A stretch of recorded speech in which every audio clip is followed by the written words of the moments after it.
Wapendwa watazamaji na wafuatiliaji wa Lux Fidei Mwanga wa Imani, katika mafundisho ya Kanisa Katoliki tunayapata katika vyanzo vikubwa vitatu: maandiko matakatifu, mafundisho msingi ya Kanisa Katoliki ya madogma, lakini pia maadili ya kanisa, yani moral theology. Lakini haya yote tunaweza tukayapata katika kile kitu kinachoitwa ufunuo wa kimungu, ambao tunaopata urithi wake kutoka katika vyanzo vikubwa viwili: maandiko matakatifu na mapokeo matakatifu ya kanisa, ambayo haya kwa pamoja yanaunganishwa na kutolewa maelezo yake na magisterium au mamlaka funzi ya kanisa. Na hivyo tutajikita leo katika mada msingi, dogma, mafundisho msingi kabisa ya Kanisa Katoliki, na hususan zile dogma zinazomhusu Mama Bikira Maria, Marian, dogma Marian ama Mariology. Na leo basi katika studio zetu za Lux Fidei Mwanga wa Imani tuna mgeni, Padri Tito Rwegoshora, padri wa Jimbo Kuu la Dar es Salaam, ambaye atatupitisha katika hizo dogma za Kanisa Katoliki, tukianza na hizo dogma zinazomhusu Mama Bikira Maria. Karibu sana Baba Padre katika Lux Fidei Mwanga wa Imani. Asante sana. Nashukuru Padre Maganga. Pengine watu wanatamani wakufahamu huyu Tito Rwegoshora ni nani? Ni padri wa Jimbo Kuu la Dar es Salaam, sawa, lakini ni nani kwa ufupi, pengine watu wapate kukufahamu, fanya utume wapi, na yale ambayo unapenda watu wajue kutoka kwako. Karibu. Asante sana Padre, pamoja na watazamaji wa media hii ya Lux Fidei. Nimetambulishwa kwa jina ni Padre Tito Deogratias Rwegoshora, padre mwana Jimbo Kuu la Dar es Salaam, ambaye kwa makuzi nimekulia Kibaha, parokia ya Kibaha Mama pale Tumbi, ndio nyumbani kwetu kulipo. Na kwa sasa hivi baada ya kuwa nimepewa daraja ya upadri na kupangwa katika sehemu fulani za utume katika Jimbo Kuu la Dar es Salaam, kwa sasa mimi ni paroko wa parokia ya Mtakatifu Antoni wa Padua Nyeburu, iko dekania ya Chanika, moja wapo ya parokia ambazo zilizaliwa mwaka jana, mwaka 2025. Kwa ufupi, huyo ndiye mimi kwa sasa. Labda kama kuna kitu ambacho sijakigusia labda. Basi kwa majiundo yako na malezi kama padre, pengine tulivyokuwa seminarini huko unakuta kuna somo unakuwa unalipendelea. Mimi nilikuwa napendelea sana maandiko matakatifu. Mwenzangu, si ulikuwa unapendelea somo gani katika masomo ya teolojia? Na ulisoma wapi pengine? Okay, kwa malezi ya kipadri, awamu ya kwanza ya malezi yetu, malezi ya falsafa, nilisoma katika seminari kuu ya Mtakatifu Antoni wa Padua Ntunga Mbukoba. Na kisha hapo niliendelea awamu ya pili ya malezi hayo ya kipadri katika seminari kuu, actually ile ina jina lake speciali. Yeye ni chuo cha upadri. Chuo cha upadri, sio seminari. Sio seminari kuu. Seminari kuu ni Segerea na wengine. Nini kinapelekea mpaka iwe chuo cha upadri na sio seminari? Kipalapala, ambako nilihitimu mwaka 2013. Na kujibu swali lako la kwanza ni kwamba mimi sikuwa na somo ambalo labda ndio lilikuwa kipenzi sana kuliko mengine yote. Hapana. Ingawa wakati wa kujiandaa kwa ajili ya mtihani wa BA, nilikuwa nimejiandaa kufanya mtihani wa scripture. Ulikuwa umejiandaa kujiandaa kufanya mtihani wa maandiko matakatifu. Lakini hapo katikati ya safari basi yakatokea masuala fulani ambayo nilazimisha kubadili gia angani. Sasa kwa nibadili gia angani, na badala ya maandiko basi nikaamua kufanya mtihani wa mambo yanayohusiana na maandiko au mafundisho rasmi ya kanisa. Dogma. Kwa nilifanya mtihani wa dogma. Yeah. Hongera sana. Asante. Moja ya vitu ambavyo watu wanakuwa wanaogopa kisikia dogma. Dogma ni manini hayo? Labda kwa mtazamaji ambaye hawezi kuelewa kwa ufupi, dogma ni nini akisikia dogma? Okay. Dogma ni msamiati wa kikanisa ambao unasimamia au unaelezea kweli za msingi za imani yetu, kweli ambazo kanisa inatufundisha kwamba zimefunuliwa na Mungu mwenyewe kwa ajili ya kuwapa watu uhakika wa mambo yanayohusiana na Mungu, yanayohusiana na imani, yanayohusiana na uzima wa milele, ili kusudi watu wasiishi katika hali ya sintofahamu, wasimwendee Mungu kwa kubahatisha, wala wasimtafsiri Mungu kutokana na mawazo yao au na fikra zao wenyewe. Kwa hiyo sasa dogma ni mafundisho yale ambayo kanisa baada ya uchunguzi wa kwenye maandiko matakatifu na kuangalia tafsiri ya maandiko matakatifu iliyotolewa na mababa wa kanisa la mwanzoni na jinsi kanisa lilivyoishi wakati ule, kanisa sasa linathibitisha kwamba huu ndio ukweli ambao Mungu alitaka watu waujue. Hivi kwamba mtu akiushikilia ukweli huo kwa ufahamu, maana ni kwa kutumia akili yake, lakini vile vile kwa utashi, akaukubali kwa moyo wake, anakuwa na hakika ya uzima wa milele. Na kinyume chake vile vile, mtu akiupinga ukweli huo, akafundisha kinyume chake, au akafarakana au akafarakisha ukweli huo ukweli, mtu huyo kwanza anakuwa na tenda dhambi moja inaitwa heresi, upotoshaji au uzushi wa mafundisho. Anasema kitu ambacho ni tofauti na fundisho, na vile vile sasa anaiweka roho yake pabaya, kwa kuwa anakuwa ametenda dhambi ya mauti ambayo ikitokea akafa nayo, imekula kwake. Kwa hiyo wale wote ambao wameenda kinyume na hizo dogma, moja kwa moja wao hawaendi mbinguni. Yaani hiyo hamna cha msalia mtume. Wasipotubu sasa washakufa. Haya. Kama wamekufa katika hali hiyo hiyo, wameshupana hiyo, wanakwenda motoni kimoja kwa milele yote. Sawa. Hiyo ni kwa ufupi maana ya dogma za kanisa Katoliki, kwa ufupi zaidi. Lakini dogma hizi zipo mbalimbali, tunasikia hata hapo umeongelea masuala ya kwenda motoni, kwenda mbinguni, nayo ni nadhani miongoni mwa dogma za kanisa. Lakini leo tutapenda padre atupitishe katika zile dogma ambazo zinamhusu Mama Bikira Maria. Kwa jina la kitaalamu labda useme Mariology, tuseme kwamba tunamsoma Maria, tumjue Maria ni nani, na pengine maswali mbalimbali ambayo umekuwa nayo, basi padre ataweza kuyajibu katika kuelezea hizo dogma. Kwanza unaweza kutupitisha na kutuambia dogma zinazomhusu Maria kwa kifupi katika general, alafu katuelezea zipo ngapi, alafu kwa upana kabisa tutachagua moja ambayo tutakayoendelea pengine kwa kifupi. Asante padri. Mpaka sasa dogma zilizotangazwa rasmi na kanisa kumhusu Mama Bikira Maria ziko 4. Zipo nne.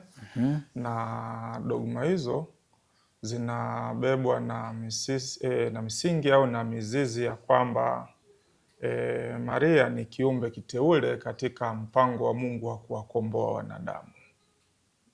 Hivi kwamba kama vile ambavyo itakuja kusemwa baadaye ya kwamba Yesu Kristo ndiye mtu aliyekuja kusahihisha makosa yaliyofanywa na mtu mume wa kwanza, yani Adamu, basi mtu mke ambaye alikuja kusahihisha makosa yaliyofanywa na mtu mke wa kwanza, yani Eva, ni Bikira Maria.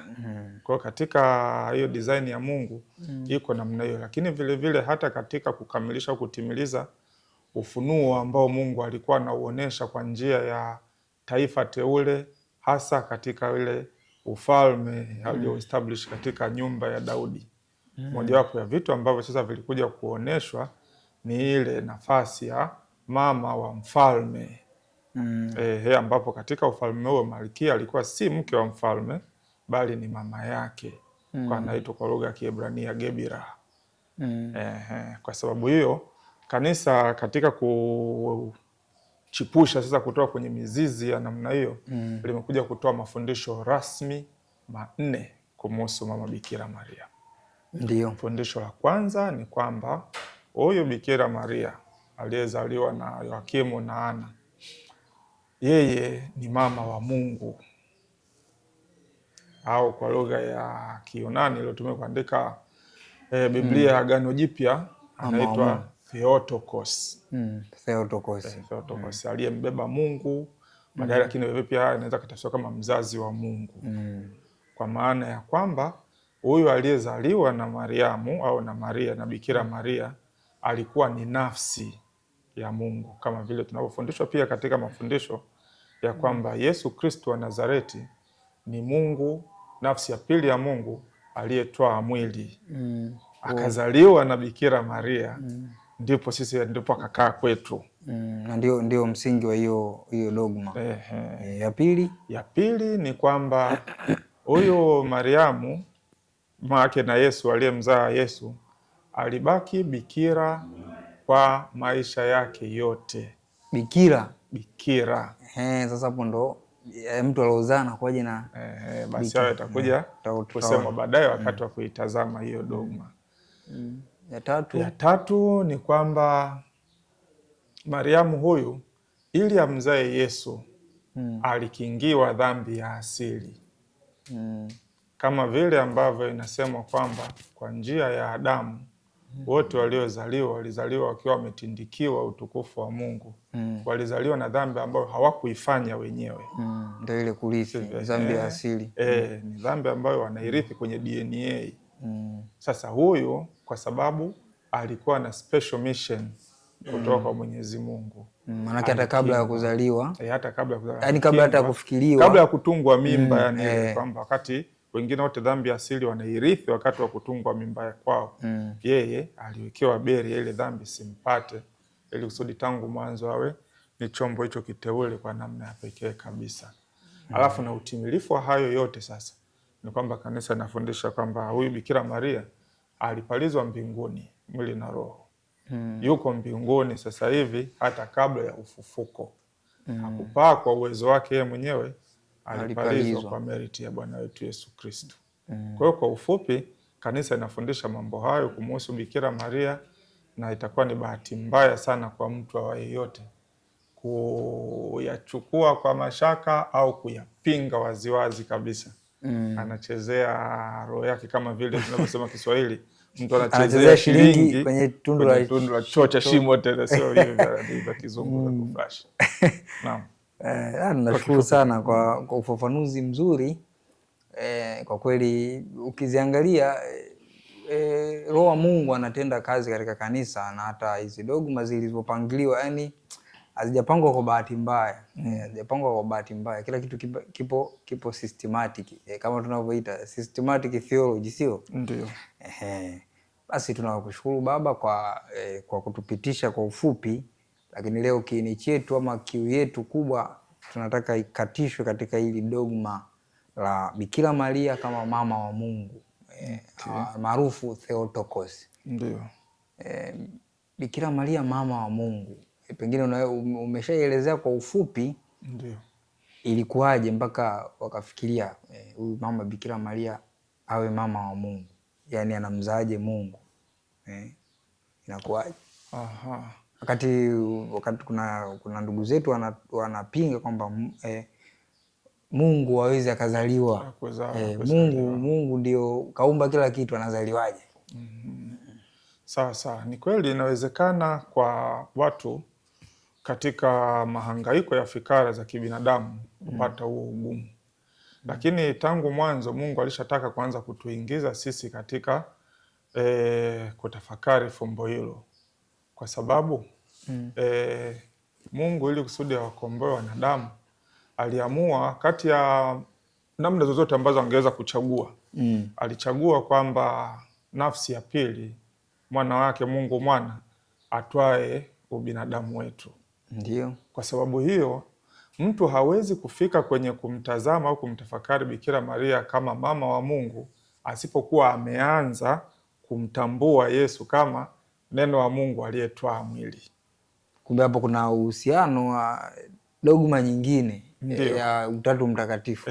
Utatu Mtakatifu, lakini pia hata Kristolojia, habari ya ya incarnation, ile umwilisho wa Bwana wetu Yesu Kristo.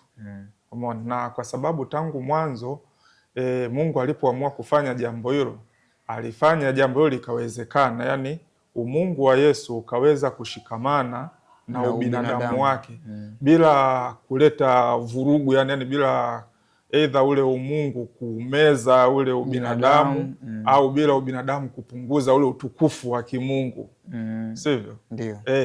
Sasa kuzaliwa kwa Yesu au kwanza kuanzia kutungwa mimba kwake kama katika tumbo la Bikira Maria, kukitekeleza jambo hilo la kuunganika kwa nafsi ya Mungu na hulka ya mwanadamu au ya binadamu, jambo hilo limekuwa sasa na mwendelezo wake, kwa sababu lina kazi yake huko mbeleni. Sivyo? Ndio. Na kwa sababu hiyo huyo mwanamama aliyechaguliwa kuwa sasa kama kiungo cha huyo Yesu kuweza kupatia ubinadamu ile linki ya huyo Mungu mtu na binadamu na ubinadamu wake kuwa halisi. Manake fumbo hilo liliwezekana pale pale kwa sababu tayari ule umungu wa Yesu ulishashikamana na ubinadamu. Na hata unabii ulishaanza kutolewa tangu mwanzo. Mungu alisema kwa kinywa cha nabii Isaya ya kwamba yeye mwenyewe atawapa watu wake ishara. Na ishara yenyewe ni gani? Tazama, Bikira atachukua mimba, atazaa mtoto mwanamume, na huyo ataitwa jina lake Immanueli, kwamba Mungu yuko pamoja nasi. Hivi kwamba katika wakati ule wa ule ufunuo ulipokuwa unazidi kutokea, ikawa kielelezo cha Mungu kuwepo katikati ya watu, sio lile sanduku la agano la mbao. Zile iko kama ishara, kama picha ya mbele. Kila wakati ilipokuwepo ile pale, wale wana wa Israeli walikuwa na hakika Mungu yupo katikati yetu. Walikuwa wanaamini katika vile vitu. Ndio, yani kwamba ni vile vitu vilikuwa ni viwakilishi vya uwepo wa Mungu. Sasa wao walitambua katika maindi hiyo wao kwamba ni wakilishi wa wakilishi wa uwepo wa Mungu. Si kwamba ilikuwa ni ile uwepo wa 100%. Ingawa baadhi ya watu inawezekana walishatangulia katika hofu yao kuweza kuliona hilo. Wakati ilipotokea ile vita ya mwisho sio vita ya mwisho, vita ambapo Warumi na Wayahudi Wafilisti na Wayahudi, kwenye kitabu cha kwanza cha Samueli kwenye sura ya 4 nadhani, katika vita ambavyo watoto wa Eli walikufa, Hofni na Finehasi, na sanduku likatekwa. Vita hili ilipigwa kwa awamu mbili. Awamu ya kwanza Waisraeli walikwenda vitani, maaskari wenyewe wakaenda wakapigwa kwa mara ya kwanza. Wakafuruka wakarudi kambini kwao. Wakasema hao jamaa wametuweza kwa sababu hatujaenda na sanduku letu la agano. Wakalibeba na wakashangilia kweli. Wale Wafilisti walihamaki kwa maneno gani? Miungu imekuja kwenye kambi ya Waebrania. Miungu imekuja kwenye kambi ya Waebrania. Kwa hiyo sasa wale wa maadui wanatambua kwamba waliona kile ni Mungu wa Wayahudi yuko amekuja katikati yao. Kwa hiyo sasa tukienda mbele sasa miaka kadhaa, uwepo wa Mungu haukuwa tena kwa kiwakilishi cha zile alama lile sanduku la mbao, ila katika nafsi yenyewe kabisa. Ndio maana hata wakati malaika anamwambia Bikira Maria habari ya kwamba atamzaa huyo mwana wa Mungu, alisema mambo haya yamekuwa ili andiko litimie. Hiyo ni maelezo kuja kutolewa sana Mathayo mwandishi. Mambo haya yamekuwa ili andiko litimie. Tazama, rejea Isaya. Bikira yanarejea kule. Kwa hiyo walau ili kusudi mtu aanze kwanza kupata mwangaza, ni lazima alione jambo hili katika nuru hiyo. Umwilisho wa Yesu Kristo tumboni mwa Bikira Maria ndio uliolianzisha jambo hilo ambalo kanisa hatimaye lilikuja kuliweka kama fundisho rasmi. Sasa rasmi kuanzia hapo tusianze kuhangaika kujiuliza tena na kubabaika. Kwa kipindi hicho Bikira Maria kama binti wa Kiyahudi ambaye alikuwa anafikiria na mipango yake, tunavyosoma katika Injili hizi za habari za Yesu, alikuwa anatazamia kama Myahudi, na akisikia mapokeo hayo kwamba bikira atachukua mimba, atamzaa mwana. Yeye alikuwa anajua hivyo tangia mwanzo, au ilikuja kipindi gani? Yaani hiyo habari njema ambayo aliipata, naye alikuwa miongoni wa wale wanaomtazamia huyo bikira fulani, au na yeye kuna hints alizipata kabla ya kutokea na malaika, au ilikuwaje katika kumpa hiyo habari njema ya umwilisho utafanyika kwake? Kwenye narrative ambayo ni rasmi ya kimaandiko haijasemwa kwamba kwa namna fulani alipata dokezo la kwamba ni yeye. Badala yake tunajua ya kwamba yeye alikuwa ametolea maisha yake kama baadhi ya binti za Kiyahudi kuishi maisha ya ubikira na akitumikia katika mazingira, akihudumia katika mazingira ya hekaluni kabla hajafikia umri fulani ambapo pengine angetolewa kwa ajili ya, hiyo ni kesi nyingine. Lakini kama binti ya Kiyahudi, hilo andiko bila shaka alikuwa analijua kwamba kati ya mambo ambayo Mungu ameyasema yatakuja kutokea ni ile ya kwamba at one point katika kwa nukta fulani katika mtiririko wa historia, binti fulani bikira atachukua mimba, atazaa mtoto mwanamume, na huyo atakayezaliwa atakuwa ni kielelezo cha utimilifu wa hiyo ahadi. Na inawezekana pia tunaweza tukapata dokezo pia kwamba yeye hakujijua kwamba ni yeye mwenyewe tangu mwanzo, kwa sababu hakuna mahali popote katika majibizano yake na malaika kusema alionyesha kumbe kile nilichokuwa nakiwaza sasa ndio wakati umetimia. Na badala yake alikuwa anaendelea kuwaza ile dedication yake kwamba ataishi maisha yake ya kibikira na ya kiwakfu kwa namna hiyo. Hasa alipoambiwa kwamba atachukua mimba, na alipokuja kuuliza baadaye litatokeaje jambo hilo, manake inaonyesha bado alikuwa na wazo lile kwamba sasa ina maana kuna mtu fulani ile plani yangu ndio kwa nayo, ina maana sasa ndio itabadilika sasa hivi nichukue role mpya. Na malaika alipokuja kumjibu sasa jinsi itakavyokuwa, atakavyofunikizwa na kivuli cha Mungu na kadhalika na kadhalika, basi wao majibu yakapatikana kwenye nafasi hiyo. Ni wangekuwa watoto wa siku hizi wamepata huo ujumbe, ingekuwaje? Angeanza kutamba, angepita barabarani huko kama mimi ndo mimi, status zingejaa sana. Status zingejaa sana, Instagram ingechangamka vibaya mno. Na pengine alipopata hiyo habari, tunaambiwa akaenda kumtembelea binamu yake Elizabeti. Ndio. Na Elizabeti alipomuona, tunaambiwa kuna maneno alisema kadiri ya Injili ya Luka. Ndio.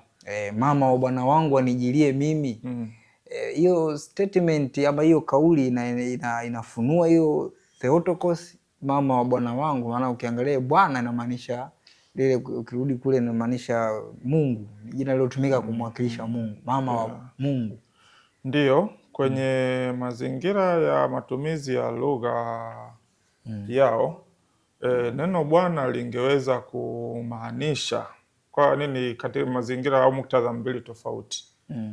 Mtu ambaye alikuwa anazungumza katika mazingira au katika muktadha wa kiimani au wa kidini au wa kiuchaji, neno Bwana, Adonai, ilikuwa ni jina kiwakilishi lililowekwa mahali popote pale ambapo neno Mungu lilitokea, ili kusudi Myahudi atimize lile amri aliyokuwa amepewa kwamba ni marufuku kwa Myahudi kulitamka neno la Mungu, jina la Mungu. Hiyo Adonai, jina la Mungu ni ile YHWH. Ilikuwa ni marufuku kama vile tunavyokatazwa kwenye amri ya pili, usilitaje bure. Sasa sisi wala sisi tunaomba tulitaje bure, ila wao walikuwa usilitaje kabisa. Usilitaje. Kwa nini? Sasa kulikuwa na mazingira gani ya kulitaja? Ndio hapo kwamba sasa ilikuwa kwamba mtu anapokuwa anasoma alafu akakuta mahali pale palipoandikwa, alikuwa analazimika anyamaze, aruke. Lakini sasa kwa sababu sasa hiyo inaleta ule yaani kuonyesha ule uchaji kwamba ile jina ni takatifu sana, kupita kiwango. ndio ile usilitaje bure jina la Mungu hapo. Kwa sasa walau sasa wataalamu wale waandishi ndio wakaona okay, basi tunaweza tukaweka kiwakilishi mtu akawa anajua anasema nini, lakini pasipo kuvunja ile amri, ndio ikawekwa neno Adonai, Bwana. Okay. Kwa mahali popote pale ambapo neno Bwana lilitumika katika mazingira ambayo yana viashiria vya uchaji, ilikuwa ni kiwakilishi cha Mungu. Ndio maana hata Tomaso wakati ule alipokuja sasa kumkiri Yesu baada ya kuwa amepata mashaka juu ya ufufuko wake, alipomgusa hawasemi kwamba alimgusa, alipoambiwa njoo uguse, yeye alianguka chini miguuni na kusema Bwana wangu na Mungu wangu. Maneno yale alikuwa anabebana. Au nini, neno hilo pia linaonyeshwa mahali pengine wakati wa ile karamu ya mwisho. Yesu alipodokeza kwamba mmoja wa wale tenashara angemsaliti. Sawa? 11 kati ya wale walipokuwa wanauliza Yesu, kila mmoja alikuwa anamuuliza, ni mimi Bwana? Ni mimi Bwana? Lakini Yuda Iskarioti peke yake wakati alipokuwa anauliza hakusema ni mimi Bwana, alisema ni mimi Rabi. Hiyo ni kitu kingine ambayo ilikuwa inaonyesha tofauti, yani kwamba kulikuwa na tofauti ya disposition kati ya wale mitume wengine na Yuda ambaye shetani alikuwa ameshaanza kumuingia, kwamba hata ile kumtambua kwamba huyu ni Mungu ilikuwa ni jambo gumu kwake, jambo zito kwake. Kwa hiyo Mama Elizabeti anapomtamka huyo mtoto wake sijui ni binamu yake vyovyote, mama wa Bwana wangu, tena akiwa amejazwa na Roho Mtakatifu. Ilikuwa ni ujumbe unaotumwa kwetu sisi tunaosoma na kusikia kwamba alikuwa anamtambulisha Bikira Maria kuwa ana upekee mbele ya watu wengine wote, ambao ndio hiyo neema. Na ndio maana hata yeye mwenyewe akaja akasema, basi kutangia sasa viumbe vyote wataniita mwenye heri na kadhalika. Lakini hilo neno mama wa Bwana wangu ilikuwa ni kiakilishi, maana yani kama angeamua kusema kwa msamiati wa waziwazi, angesema inakuwa imetokea neno hili, hata mama wa Mungu anijilie mimi. Sawa sawa, ndio. Basi ni maelezo mazuri ambayo kwa kweli yanatupatia mwanga juu ya hii dogma, na pengine hii dogma kwa ufupi iliwekwa rasmi na mtaguso gani na Baba Mtakatifu gani, pengine ili watu waweze kuwa wanajua. Okay, hiyo dogma ilitangazwa rasmi kwenye mtaguso wa Efeso wa mwaka 431 baada ya kuzaliwa kwa Kristo. Na ilifikia sasa kanisa kulichorea mstari moja kwa moja, kwa sababu kuna namna fulani hivi watu katika sasa yale mahangaiko yao ya kuweza kuona au kuelewa ule muunganiko wa Mungu na mwanadamu, ndio walikuja na maneno tofauti tofauti. Mojawapo ya watu ambao walikuwa kwenye mstari wa mbele kabisa katika kueneza hiyo confusion alikuwa ni Askofu Nestori. Askofu wa kanisa Katoliki. Ando Nestorianism. Nestorius. Ndugu yule alishindwa kulipokea jambo hilo, na kwa sababu hiyo akasimama kusema kwa ujasiri na ushujaa kabisa kwamba Yesu wa Nazareti hakuwa nafsi ya Mungu. Kwa sababu hiyo kulikuwa na vimawazo tofauti tofauti kwamba inawezekana